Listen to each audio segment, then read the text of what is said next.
स्वागत है गाइस आप सबका हमारे चैनल पे। मैं वकार सिंह और आज हम लोग जाने वाले हैं लैंडर्स की अनबॉक्सिंग करने। एक्चुअली अनबॉक्सिंग वगैरह कुछ नहीं करना है, हमें देखना है कि पोकेमॉन क्या वर्थ था बनाना, मतलब इतना जो हमने रगड़ा खुद को, तो क्या ये उस तरीके की परफॉर्मेंस देगा कि नहीं। तो पहले मैं आपको दिखाता हूँ सूट। ऑफ सूट है, मैं ऑफ सूट में चेक करूँगा, अगर उस लेवल पर काम कर रहा है तो ये रखने लायक है, तब वो सूट टाइप पे कन्वर्ट करके ट्राई करने लायक है, नहीं तो नहीं। फ़िलहाल मेरे को यहाँ पर क्या बोलते हैं, सिम बैटल में थोड़े अच्छे अपॉइंट्स चाहिए थे और मेरे को मिले नहीं। बस मेरे को म्यूटो एवेगन 2 दिखा जो एटलीस्ट ट्राई करने लायक होगा। हालांकि वो पावर ज़्यादा नहीं है क्योंकि शायद शूट से ऑफ शूट करके छुपाया गया है पावर, तो फिर भी ट्राई करना बनता है। एक अर्थक्वेक मारा, थोड़ा ज़्यादा डैमेज तो नहीं पड़ा, इस चीज़ से खुश नहीं हूँ क्योंकि मैंने अडेप्टेबिलिटी एबिलिटी दे रखा है, पर एक हिट में ख़त्म करना चाहिए था जितना अटैक इस पोकेमॉन का है। पर ये भी आप कह सकते हो कि 33 आईवोली पहुँचा नहीं है, सैंडबैग डाले नहीं है, 6 स्टार हुआ नहीं है, ना ही 7 स्टार हुआ है, तो जितना भी दे रहा है उतना एक्सेप्टेबल है फिलहाल के लिए। पर मेरे ख्याल से अभी तक शायद अडेप्टेबिलिटी का मेरे कुछ देखने को मिला नहीं कि बहुत ज़्यादा डैमेज दे रहा हो, क्योंकि पहले भी शायद लगभग इतना ही देता था, नहीं शायद इतना नहीं देता था, बट फिर भी दे तो देता था, मतलब इतना नहीं, शायद थोड़ा ज़्यादा देता था या फिर थोड़ा कम देता था ऑब्वियसली, ज़्यादा थोड़ी ना देगा। पर अभी जितना दे रहा है मैं इससे खुश नहीं हूँ। मेरे को लग रहा था एक एक हिट में ख़त्म करेगा, क्योंकि ये पोकेमॉन फ्रेंडशिप हुए नहीं है, ना ही कुछ हुए हैं, तो इन्हें एक हिट में ख़त्म करना बहुत सही है। मैं एक रॉक पॉलिश करता हूँ, मैं आपको दिखाता हूँ। अरे मैं भूल गया कि मैं मेरा ये लैंडर्स तेज़ है। अच्छा, कम डैमेज देने के पीछे रीज़न भी ये है कि मैंने जो पिक पे जो है काम करते हैं ना, मैक्सिमम लोग उस पर अटैक डिफेंस पे काम कर रहे हैं, मैंने सिर्फ स्पीड रखा है उस पर, मैंने कहीं और इन्वेस्ट किया ही नहीं है, तो उस चीज़ की वजह से हो सकता है, नहीं तो अटैक मिनिमम 40 के तक पहुँच ही जाना चाहिए था, क्योंकि स्पीड हद से ज़्यादा है मेरी। आप बिलीव नहीं करोगे, मोस्ट ऑफ द डाकरा से ज़्यादा तेज़ मेरा लैंडर्स होगा। हाँ, गेम के छोटे मोटे प्लेयर्स है तो उनके डाकरा से ज़्यादा तेज़ी होगा, अनलेस एंड अनटिल उनके पास अच्छा खासा होल्ड आइटम हो और अच्छा खासा लेवल बूस्ट हो उस होल्ड आइटम का। पर फिलहाल अब मेरे को दिखाया मैंने आपको कि सिम बैटल में कैसा है, बस सिम बैटल में नहीं, आपको एक्चुअल बैटल में भी दिखाऊंगा। और मैं फ़िलहाल ढूंढ रहा हूँ किसी को जिससे बैटल कर पाएँ। वर्ल्ड लीग में रात के 10-11 बजे कोई आपको मिलेगा नहीं, और अगर मिलेगा तो पक्का ए सर्वर के प्लेयर्स मिलेंगे, और वो भी कम लेवल के, ज़्यादा लेवल के स्टार्टिंग से नहीं मिलता, मतलब बस वर्ल्ड लीग में आपको मिलेगा। और मेरा अभी जो पॉइंट्स है ना वर्ल्ड लीग का, वो 0 ही है, क्योंकि मैं करता ही नहीं इस पर मेरे को लकीली कोई मिला जिसके साथ मैं अपने लैंडर्स को टेस्ट कर सकूँ। सिर्फ लैंडर्स को नहीं, मैंने बाकी पोकेमॉन्स को भी टेस्ट कर सकूँ, क्योंकि बहुत दिन हुआ मैंने कुछ बैटल्स वगैरह किए नहीं है, तो मेरे को देखना है कि अभी भी स्ट्रांग है या फिर बस गया हवा सब ख़त्म। पर जब से मैंने अल्टीमेट मोबाइल बनाया ना, मैंने कुछ ज़्यादा वर्ल्ड वगैरह किए नहीं, कुछ नहीं किया, बस उसको ऐसे ही रखा, क्योंकि अल्टीमेट बनाने में थोड़ा वक्त लगा, उसके लिए मेरे को अपने स्वॉम्फर्ड और एक्सपीरियंस को रीसेट करना पड़ा। पर क्योंकि एवोकन स्टोन्स की कमी थी, इवोल्यूशन स्टोन्स की कमी थी, कॉइन्स की भी कमी थी, और आप अगर लो लेवल वीआईपी हो तो आपको मेरा दर्द समझ में आ रहा होगा। हमारे पास कुछ होता ही नहीं है, हमको एकदम से लेना पड़ता है सब कुछ, सब बेच बाच के हमको मिलता है जिससे हम कुछ बना सकें, और वही मैंने किया। अभी मैं सच बताऊं तो थोड़ा सा अजीब लग रहा है मेरे को, क्योंकि मेरे हिसाब से साथ एक हिट में ख़त्म हो जाना चाहिए था, तो मैं यहाँ पर इसे 6 स्टार कर चुका था। ठीक है, अब मैं आपको दिखाता हूँ कि अभी भी 5 स्टार ही, मैं 6 स्टार से क्या बोलते हैं ज़रूर करूँगा, आगे चल के ज़रूर करूँगा। मेरे पास कॉइन्स है और मैं इसका इस्तेमाल करूँगा, थोड़े और चाहिए।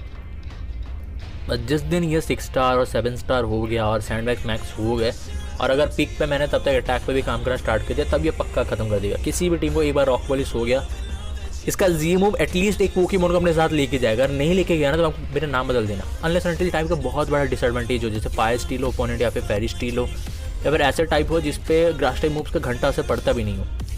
अभी यहाँ पर फिर मैं उसी ओपोनेंट के अगेंस्ट गया, और मैं आपको 2 बार दिखाना चाहता हूँ, क्योंकि इसके बाद हम बैटल करेंगे, एक रियल बैटल, जहाँ पर मैं पूरी कोशिश करूँगा कि मैं लैंडर्स का आपको दिखा सकूँ कि ये कितना ज़्यादा ओपी है, क्योंकि इसे बनाया गया है, तो मैं दिखाना चाहूँगा कि ये ठीक है, मतलब लेवल के हिसाब से, आज के स्टेज के हिसाब से, जहाँ अल्टीमेट रूल कर रहे हैं, उस लिहाज से देखा जाए तो ठीक है, मतलब वर्थ है रखना, टीम में रखने लायक है। अभी एक और क्विक मैं R2 मूव आपको दिखाना चाहता हूँ कि विदाउट R2 मूव फिर R2 मूव में क्या डिफरेंसेस है। तो R2 मूव ये देखो, हाँ ठीक है चलेगा, मार देना चाहिए था, पर मैंने इतना देखा हुआ है R3 सेल्वी का भी मैंने इतना ही डैमेज देखा लोगों पे।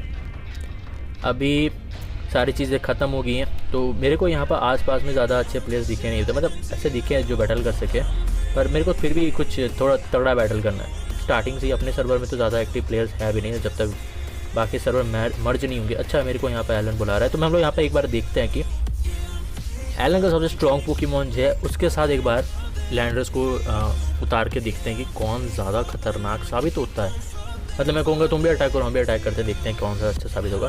तो हमने यहाँ पर पी के भेजा है, क्योंकि कोई मेरे को नहीं भेज सकता, क्योंकि मैंने ब्लॉक कर रखा है कि बाहर के कोई भी मेरे को पी के नहीं भेज सकता, सिर्फ मैं ही भेज सकता हूँ, क्योंकि वो बार बार वो ऐसे हिलता रहता है ना, वो अजीब लगता है मेरे को, इसीलिए तो मैंने उसको बंद कर रखा है। तो ये बाकी सारे पोकेमॉन सारे फेडर्स के पोकेमॉन से, और मैंने वर्ल्डिंग में लगा रखा हूँ ताकि बॉल वगैरह में थोड़ा ज़्यादा डैमेज दे पाए, थोड़ा पावर मिलता है। अब मैंने यहाँ पर भेजा अपना लैंडर्स को, सामने है उसका म्यूटू, और एलन के हिसाब से उसका म्यूटू एक डिस्ट्रॉयर है, मतलब कह सकते हो जैसे गॉड ऑफ डिस्ट्रक्शन होते हैं वैसे ही है मेरे पे पड़ा, और ये स्मूथ एज हेल। देखा भाई ऐसा पूरा मक्खन जैसा मार के गया ना भाई, तो भाई मेरे को तो उस पर बिलीव नहीं हुआ कि भाई इतना स्मूथ। पर मैंने देखा हुआ है कि मेगा में अगर वो 35 के HP के वाले वाटर आर्किस को एक हिट में ख़त्म कर सकता है, तो इतना तो कर ही सकता है R2 होने के बाद। पर ये कुछ ज़्यादा ही स्मूथ था, यहाँ तक कि एलन को भी बिलीव नहीं हुआ, और एलन ने बाद में दिखाया, बताया कि मैंने उससे जब पूछा था तो उसने बताया था उसका जो म्यूटू है एक जी मूव के बाद वो एक डिस्ट्रॉयर बन जाता है, मतलब ऑब्वियसली एक जी मूव के बाद बन ही जाएगा। जैसे वो R3 होगा तो वो और ज़्यादा डिस्ट्रॉयर बन जाएगा, क्योंकि ऑब्वियसली 38 IV होगा, और अटैक तो ऑलरेडी म्यूटू का बहुत ज़्यादा होता है, पर इतना स्मूथ, बहुत ज़्यादा स्मूथ था। मतलब एक साइकिक टाइप पोकेमॉन पर इतना ज़्यादा स्मूथ गिरना मतलब फिर भी बहुत बड़ी बात है। और वैसे भी grass type move psychic type के आगे इतने ज़्यादा स्ट्रॉन्ग होते नहीं, पर क्योंकि डार्क भी था और ठीक ठाक ही डैमेज दिया, मतलब मेरे हिसाब से ठीक ही दिया। पर एक बार हम बैटल करके ट्राई करते, क्योंकि एलन ने इससे पहले हमें बोला कि बैटल करो, उस वक्त मैं बोला कि अभी मैं लैंडर्स बना रहा हूँ तो थोड़ी देर बात करते हैं। पर अब टाइम आ चुका है कि लैंडर्स को उसकी पूरी टीम के अगेंस्ट ट्राई किया जाए, मतलब अगर मौका मिले तो बहुत सही रहेगा। अगर एक बार रॉक पॉलिश हो गया और स्वॉर्ड डांस हो गया तो मेरे ख्याल से पूरी टीम को खा जाना चाहिए लैंडर्स को अकेले, अनलेस एंड अनटिल उसका सलगैली हो, क्योंकि सलगैली किसी भी पोकेमॉन को रोक सकता है। पर मेरे को ये नहीं पता कौन सा सलगैली है, साइकिक वाला है या फिर वाटर वाला है या फिर डार्क वाला है। तो एलन अपने पोकेमॉन बदलते रहता है, टाइम बाय टाइम उनका कलर चेंज करता रहता है, तो मेरे को आइडिया नहीं रहता आज कौन सा है कल कौन सा होगा, तो उस हिसाब से देखा जाए तो हम फिलहाल के लिए सिर्फ मैं सोचा 3 लेके जाऊँ, नहीं थोड़ा क्या बोलते हैं चीज़ें अगली हो सकती है, तो मैं 5 लेके जाता हूँ। वैसे तो लेके मैं सिर्फ 3 ही या फिर 2 ही जाना चाहता हूँ, जैसे डाकरा ऑब्वियसली और अल्टीमेट मोबाइल और लैंडरोस। पर हाँ ठीक है 5 ले जाना सही है, क्योंकि सलगैलियो था उसके पास और डेफिनेटली सलगैलियो कुछ कर सकता है। बल्कअप होने के बाद सलगैलियो कुछ भी उखाड़ सकता है, हाँ कुछ भी, अनलेस एंड अनटिल उसके सामने एक अल्टीमेट हो, तो भाई चांसेस ही नहीं है। तो ये आया एलन का डिस्ट्रॉयर, और डाकरा मैं क्यों रखता हूँ अपने टीम में, बस इसीलिए कि स्टिकी वेव गिर जाए। बाकी मैंने बना रखे एक से एक बढ़ के पोकेमॉन बना रखे हैं, तो भाई वही काम करते जिसलिए तेरे को मैंने रखा हुआ है टीम में। स्टिकी वेव डाल दे और बाकी डाकरास को वेस्ट कर दे, क्योंकि उसके बाद शायद ही कोई है जो इजीली रोक पाए।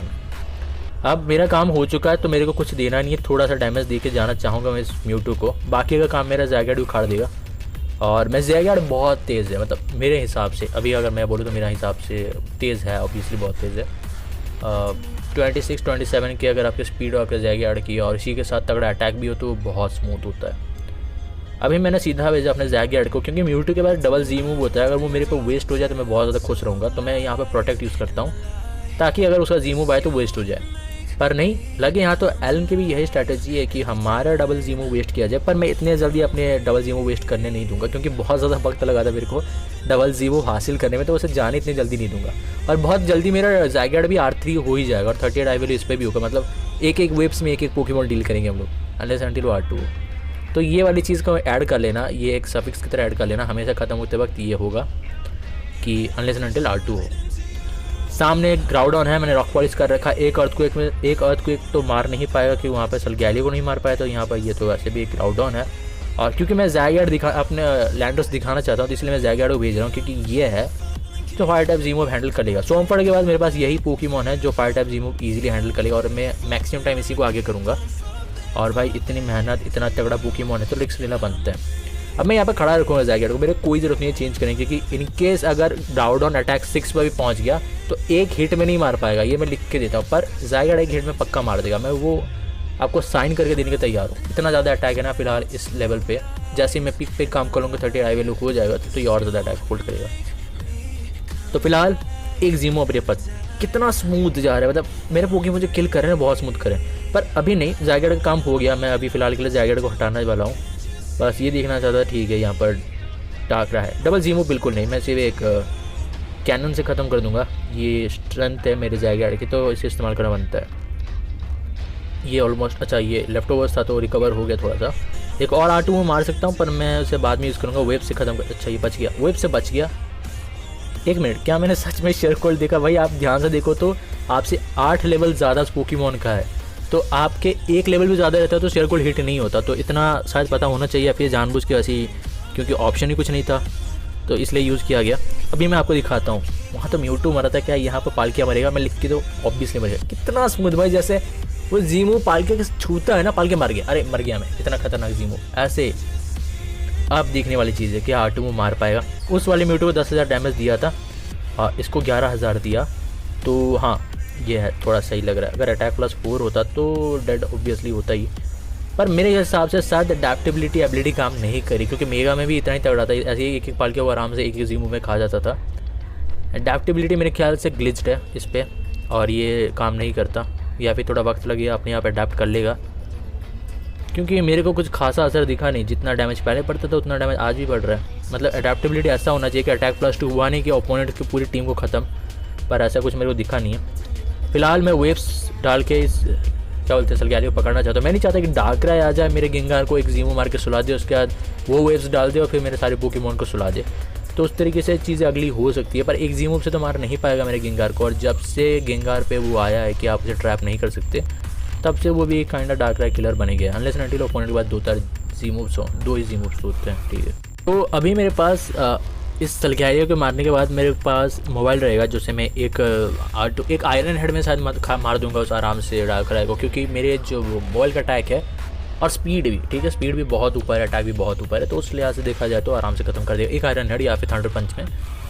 R2 मूव तो बहुत शायद ऊपर हो जाएगा। फिलहाल के लिए मैं ये सोच रहा था कि शायद अटैक चेंजेस हुए होंगे एलन की टीम में। HP बढ़ा है, बाकी कुछ नहीं बढ़ा, और अटैक शायद बढ़ा भी है, क्योंकि इतना मेरे को दिखा नहीं, पर सिर्फ HP बढ़ा, ये मैंने दिखा है। तो ये बैटल था जो मैंने आपको दिखाना चाहता हूँ। लैंडर्स का ज़्यादा इस्तेमाल नहीं कर पाए, फिर भी लैंडर्स ने हर एक जीमो में एक पोकेमॉन खाया है, ये आप लिख के दे सकते हो, आप देख भी सकते हो वीडियो में। जितने जीमो उसने मारे उतने पोकेमॉन डेड हुए हैं। अगर टाइप एडवांटेज आता ना हो तो बहुत ओपी पोकेमॉन है। तो होप गाइस आपको वीडियो अच्छी लगी, और मिलते हैं आपसे नेक्स्ट वीडियो में।